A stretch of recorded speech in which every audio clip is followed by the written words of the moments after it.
So today's meeting with my therapist was a lot more in-depth than last week's. We started by getting a metric, what I feel the lowest point in my life was versus the highest point. And that's going to change weekly, because although we may have peaks and valleys in our mood, they generally tend to stay in the same area overall. We were discussing how a lot of my feelings came from childhood, because as a child, your influence, what you believe the world is incredibly small. However, that's when your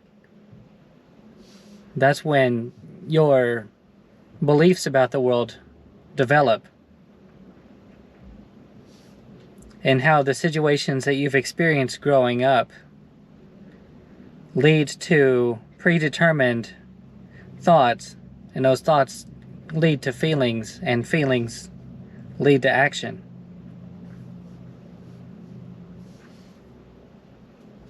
One of the things that he challenged me with is to make myself act, to do things that are beyond what I would normally think to do, because that's what allows you to change your overall feelings as you go.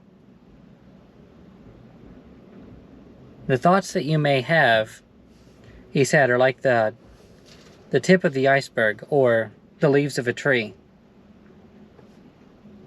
The leaves generally tell you how the tree is doing, whether it's healthy or sickly, etc.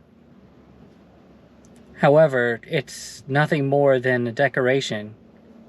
What makes a tree healthy, of course, is the root system underneath.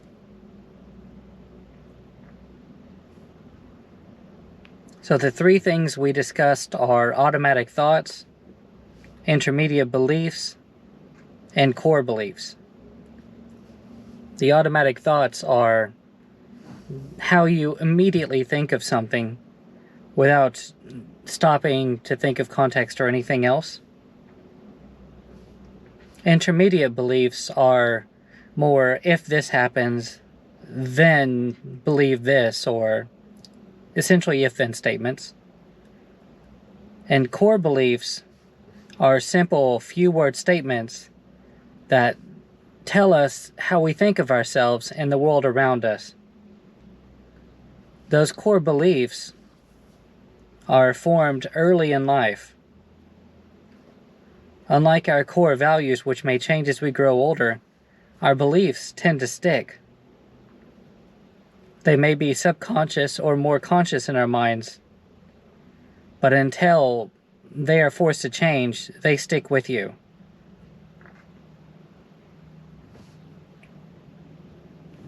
One of the things that he mentioned is that as people, we don't evaluate thought very often.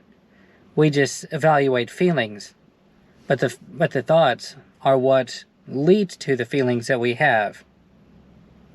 So we are to catch the thought, think about how it makes us feel, and from there, you can start to think of ways to prevent that thought from going forward and then reversing it. So that was a challenge that I was left with today. Until my next meeting, the idea is to keep track of those thoughts, think about how they made me feel, and what the overall action was afterwards.